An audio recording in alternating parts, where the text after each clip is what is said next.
काँग्रेस पक्षाची विचारधारा ही सेक्युलर आहे आणि कुठल्याही कट्टरपंथी पक्षांशी आघाडी युती करण्याचं काँग्रेसचं धोरण चूक आहे अशी टीका वास्तविक विरोधी पक्षांनी केली असती तर आपण समजू शकलो असतो, राजकारण आहे.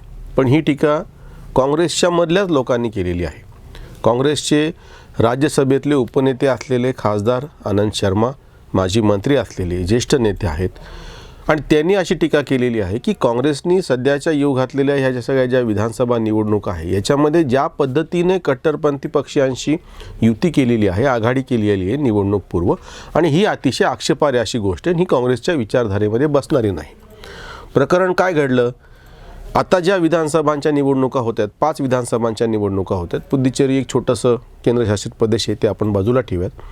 बाकीची जी 4 राज्य आहेत त्याच्यामध्ये केरळ, पश्चिम बंगाल, असम आणि तामिळनाडू, तर यातल्या 3 ठिकाणी काँग्रेसनी ज्या पक्षांशी युती केलेली आहे निवडणूक पूर्व, आणि त्याच्यावरती हा आक्षेप आहे. काय आहे हे प्रकरण? पहिले आपण लक्षात घेऊयात असममध्ये काय घडलं ते. असममध्ये बदरुद्दीन अजमल नावाचे एक अत्तराचे व्यापारी, त्यांनी मुसलमानांची काळजी करण्यासाठी म्हणून, मुसलमानांच्या हितरक्षणासाठी म्हणून असममध्ये ज्या पद्धतीनं मुसलमानांना त्रास दिला जातो असं त्यांचं म्हणणं होतं, आणि पश्चिम बंगालमधून मोठ्या प्रमाणामध्ये स्थलांतरित झालेले मुसलमान या सगळ्यांच्यासाठी म्हणून एक पक्ष स्थापन केला आणि त्याचं नाव आहे all India United democratic front, AIUDF. आणि याला मागच्या निवडणुकीमध्ये बऱ्यापैकी यश मिळालं. 12-13 काहीतरी आमदार त्यांचे निवडून आले, त्याची चर्चा व्हायला लागली. प्रकरण कसं घडलं होतं की या पक्षाला मुळात जागा कुठे भेटली वाढण्यासाठी? काँग्रेस पक्षाच्या पराभवाच्या नंतर तिथले नेते हेमंत बिस्व शर्मा राहुल गांधीकडे गेले, म्हणजे लोकसभेच्या पराभवाच्या नंतर, आणि पुढे विधानसभा निवडणुका तोंडावरती होत्या. 2014 नंतरची गोष्ट आहे. आणि पक्षाच्या पुन्हा म्हणजे ह्याच्यासाठी काय करता येऊ शकेल, पक्ष चांगल्या पद्धतीनं कसा उभारी घेऊ शकेल आणि पक्षाला पुढची निवडणूक आपल्याला कशी सोपी जाऊ शकेल, त्यासाठी यश मिळण्यासाठी काय करायला पाहिजे, आणि हे सांगत असताना मुळातच हेमंत बिस्व शर्मा यांना भेटली नाही. खूप दिवस झाले राहुल गांधीची त्यांना भेट घ्यायची होती, ती मिळू शकली नाही. जेव्हा केव्हा भेटली तेव्हा राहुल गांधी हिरोळीवर बसून आपल्या कुत्र्याला बिस्किट खाऊ घालण्यामध्ये मग्न होते आणि यांच्या बोलण्याकडे लक्ष नव्हतं. असा तो एक प्रसंग आहे. भाऊ तोरसेकरांनी त्यांच्या व्हिडिओत फार रंजकेचं वर्णन केलेलं आहे. हेमंत बिस्व शर्मा तिथून उठले आणि सरळ भाजपमध्ये गेले आणि त्यांनी भाजपमध्ये जाऊन असं सांगितलं, म्हणजे तुमची आट काय आहे पक्षामध्ये याची? तर माझी आट वैयक्तिक काहीच नाही, फक्त काँग्रेसचा मला आसाममधून आणि एकूणच ईशान्य भारतातून पराभव करायचा आहे. ही पार्श्वभूमी लक्षात घ्या. काँग्रेसचा पराभव झाल्याच्या नंतर त्या ठिकाणी एक पोकळी निर्माण झाली, जे काँग्रेसचा मतदार होता आणि त्यापैकी विशेषतः मुस्लिम मतदार, त्यांना आपल्याकडे खेचण्यासाठी म्हणून ती एक जागा बदरुद्दीन अजमल यांना भेटली. त्यांनी त्याचा फायदा घेतला आणि आपला पक्ष मोठा केला. त्यांना प्रतिसाद भेटतोय म्हणल्याच्या नंतर आपोआपच उरलेले मतं ही भाजपकडे गेली आणि त्याचा भाजपला फायदा झाला आणि भाजपनी स्वतःच्या जीवावरती मागच्या वेळेस स्वतंत्रपणे बहुमत मिळवलं. त्यांनी आघाडी केली होती, ते पक्ष त्यांच्यासोबत होतेच, पण भाजपला स्वतःला पण स्पष्ट बहुमत मिळालं. आता पुन्हा असममध्ये निवडणुका आहेत आणि ह्या पार्श्वभूमीवरती मागं काय घडलं होतं? आता काँग्रेसनी प्रत्यक्ष AIUDFची युती केलेली आहे आणि आता असं लक्षात घ्या की ह्याच्यावरती जी टीका व्हायला लागली, म्हणजे एका अर्थाने भाजपचं आणि मोदीचं नशीब इतकं चांगलं आहे की त्यांना काँग्रेससारखा विरोधी पक्ष, राहुल गांधीसारखा नेता आणि पुरोगामी टीकाकार भेटले की त्यांचं मुख्य काम हेच करून टाकतात. जर तुम्ही बदरुद्दीन अजमलसारख्या कट्टरपंथी नेत्याशी युती करणार असाल तर उरलेला हिंदू मतदार मोठ्या प्रमाणात आपोआपच दुसरीकडे निघून जातो. ही टीका करण्यामध्ये त्यांचा मुख्य उद्देश होता. आणि दुसरा एक त्याच्यातला भाग होता की तुम्ही दुसऱ्यांची युती करतात तेव्हा आपल्याला आपल्या काही जागा गमवाव्या लागतात, पक्ष त्या ठिकाणी कमजोर होतो. दुसरं जे प्रकरण आहे ते पश्चिम बंगालमधलं, ते तर जास्तच गंभीर प्रकरण आहे. पश्चिम बंगालमध्ये भाजपाचं एक मोठं आव्हान त्या ठिकाणी निर्माण झालेलं. वस्तुतः भाजपच्या आमदारांची संख्या जेमतेम 3 होती, पण लोकसभेमध्ये भाजपला 18 खासदार मिळाल्यानंतर सगळ्यांचेच डोळे चमकले आणि सगळ्यांना लक्षात यायला लागले की भाजप ही एक मोठी ताकद आहे आणि त्याला विरोध करण्यासाठी म्हणून एक आघाडी उघडली पाहिजे. ममता बॅनर्जी आणि काँग्रेस आणि डावे अशी सगळी तर काय आघाडी होऊ शकत नव्हती. ममता बॅनर्जींनी त्यांचा पक्ष सत्तेवरती आहे, त्यांना गेल्या 2 निवडणुकांचा मोठा अनुभव आहे, त्यांनी त्यांच्या पद्धतीनं आघाडी उभी केली. पण आता डाव्यांनी त्या ठिकाणी आघाडी करत असताना ज्या पक्षाशी युती केली तो काही जुना पक्ष नाही आहे, आत्ताच जन्माला आलेला नवीन पक्ष आहे. तिथे उगळीच्या जवळ पीरजादा अब्बास सिद्दीकी म्हणून जे मुसलमान नेते आहेत तिथे एक फुरफुरा शरीफ नावाचा दर्गा आहे आणि या दर्ग्याचे ते मौलाना आहेत आणि त्यांनी मुसलमानांची काळजी घेण्यासाठी त्याच्या हितसंरक्षणासाठी म्हणून एक नवीन पक्ष स्थापन केला. त्याचं नाव इंडियन सेक्युलर फ्रंट ISF.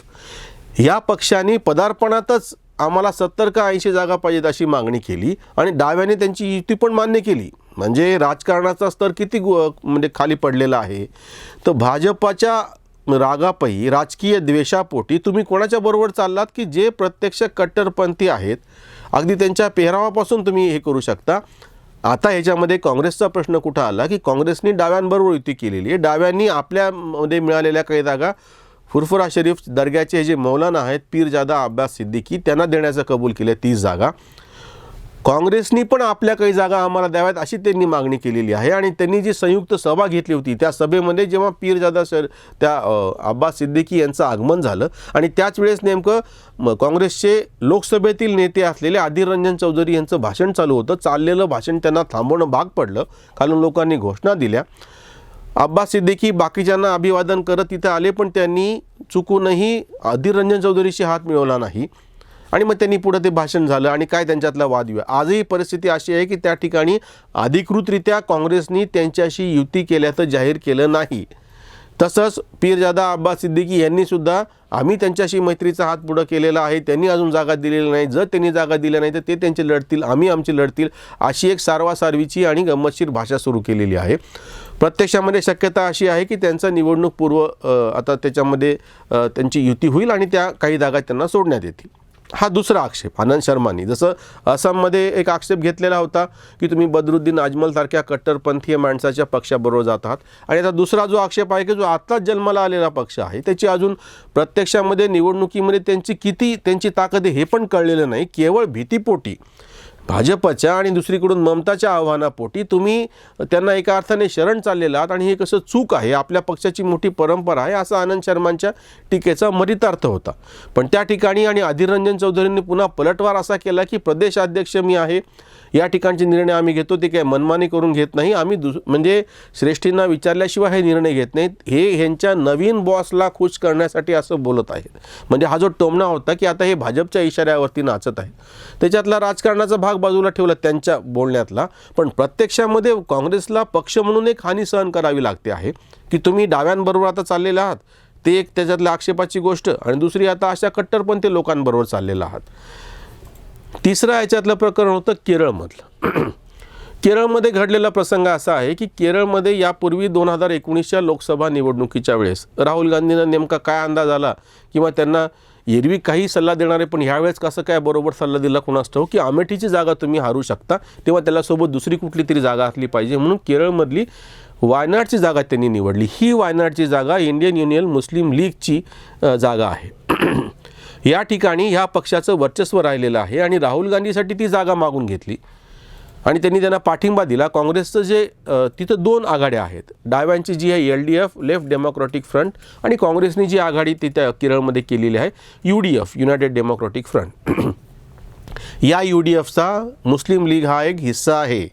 मुस्लिम लीगच्या पाठिंब्यावरती काँग्रेस त्या ठिकाणी निवडणुका लढवत आलेली आहे आणि जेव्हा जेव्हा काँग्रेस सरकारमध्ये असते त्या ठिकाणी त्यावेळेस त्यांच्यामध्ये मुस्लिम लीग सहभागी असते. गुलाम मोहम्मद बनातवाला म्हणून त्या पक्षाचे संस्थापक राहिलेले आहेत. भारतभर ते मुंबईमधून पण ते निवडून गेलेले होते विधानसभेला फार पूर्वी आणि नंतर सलग 5-7 वेळेस ते केरळमधून खासदार म्हणून निवडून गेले. 2008ला त्यांचं निधन झालं, ते आता हयात नाहीत पण पक्ष त्यांच्या नावानं ओळखला जातो.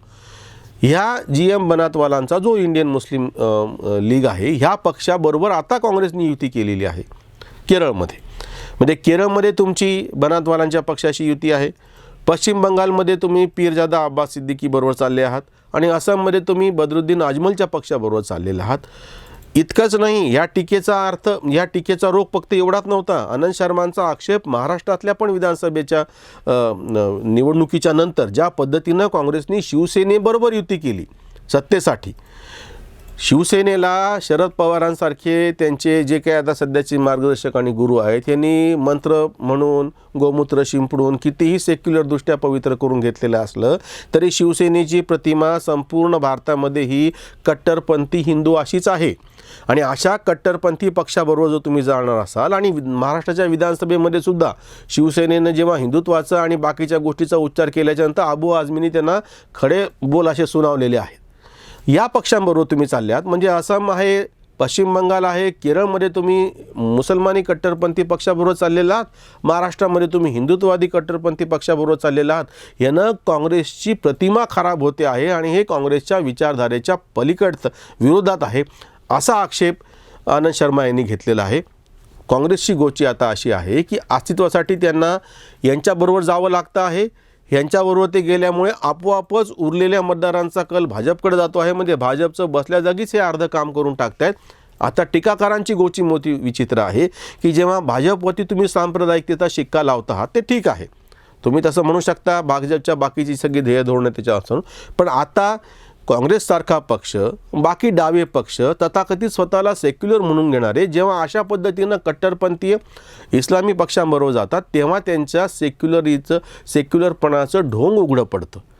ह्या पद्धतीने जर तुम्ही मतदारांना बनवत असाल तर त्याची एक प्रतिक्रिया उमटून उरलेला मतदार दुसरीकडे जाऊ शकतो आणि आपोआपच भाजपला बळ मिळू शकतं. म्हणजे तुम्ही याच्यावरती टीका करता आहात म्हणजे ह्याच्यामध्ये अजून कुठेही ओवेसीचा तर पक्ष आलाच नाही, कारण की ओवेसी तर सरळ सरळ भाषा करतात. आताही त्यांनी गुजरातमध्ये स्थानिक स्वराज्य संस्थेच्या निवडणुका लढवल्या आणि त्यांच्या पातळीवरती त्यांच्या दृष्टीनं महत्त्वाचं असं यश पण मिळवलं.